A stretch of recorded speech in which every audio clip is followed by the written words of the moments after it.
In my last video, I gave a sort of a visual explanation of Rolle's theorem. And what I want to talk about now is a more general case called the mean value theorem. So before we talk about the mean value theorem, just recall Rolle's theorem.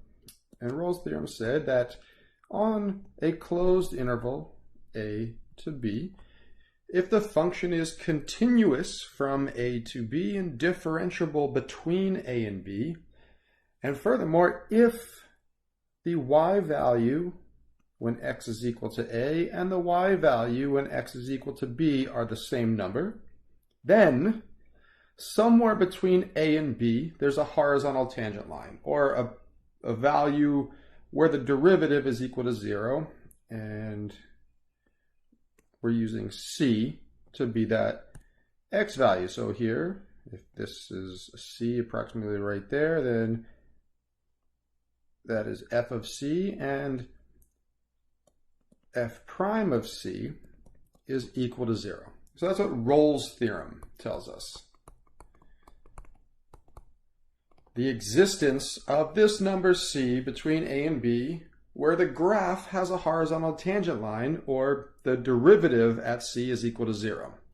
Now what I want to do is, instead of a and b having to have the same y value, well, what if they don't? What if a and b could have any y value? So it's still an existential theorem, but it's more general than Rolle's theorem. Instead of the point a comma f of a being here, what if it's over here?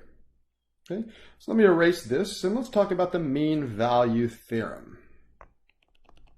Okay, so the mean value theorem says if your function, if f of x is continuous on the closed interval a to b, so that means no discontinuities, no holes, no jumps, no vertical asymptotes,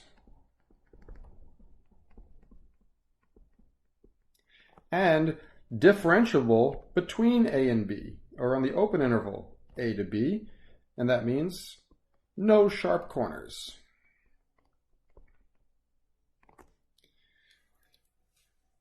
So if the function is continuous from a to b and differentiable between a and b, then there exists some number c between a and b such that f prime of c is equal to f of b minus f of a over b minus a. Okay, now what does that mean?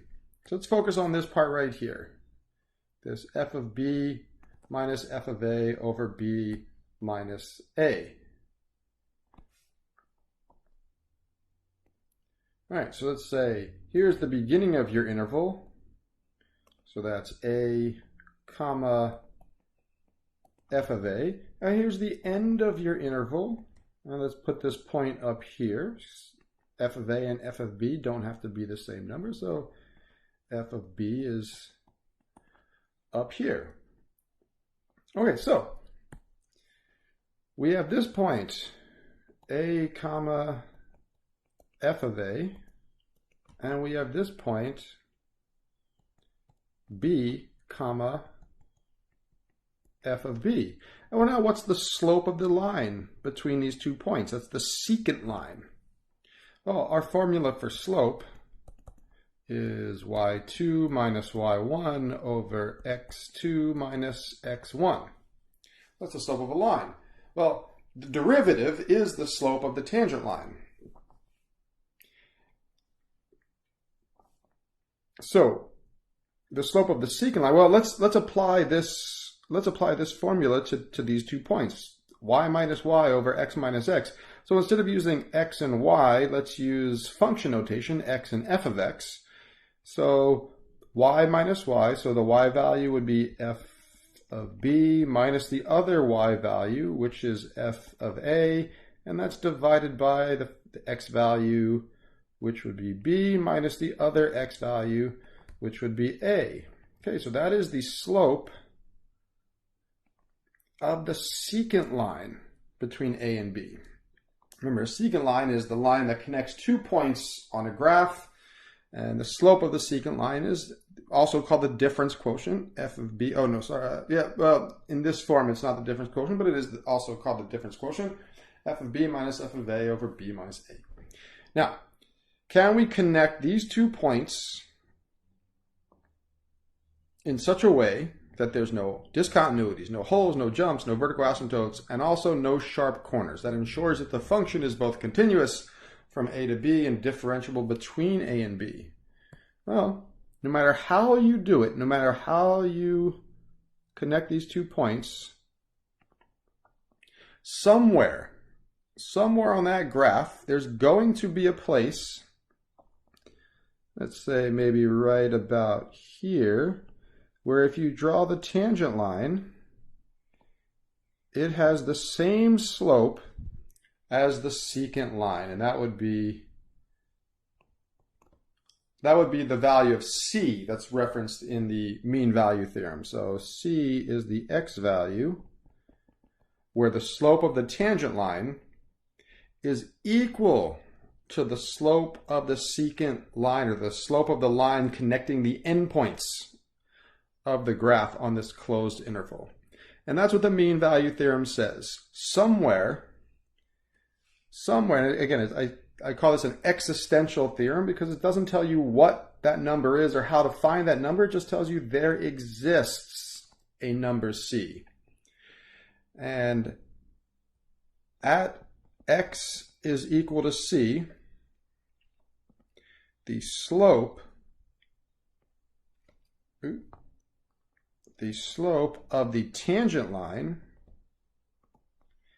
is equal to the slope of the secant line.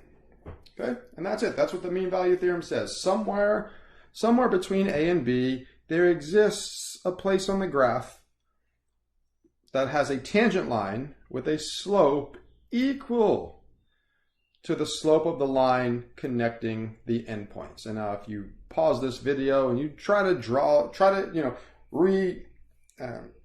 if you want to redraw this graph and try to connect those 2 endpoints in any way you want, as long as there's no discontinuities and no sharp corners, it is impossible to connect the starting point and the ending point in such a way that there is not a tangent line that has the same slope as the secant line. Okay? And so Rolle's theorem is just a specific case where this point right here and this point right here have the same y value. So if I moved this value f of a up to f of b, so then the x value of a and x value of b had the exact same y value, it's still a case of the mean value theorem. We just call it Rolle's theorem. And so what that means is, in all of the cases where the mean value theorem apply, there is a subset of those cases where the mean value theorem still applies, but also Rolle's theorem applies. So Rolle's theorem is a specific case of the mean value theorem. Okay, that about does it for the mean value theorem. On my next video, I'll go through some specific examples of how to find this number c.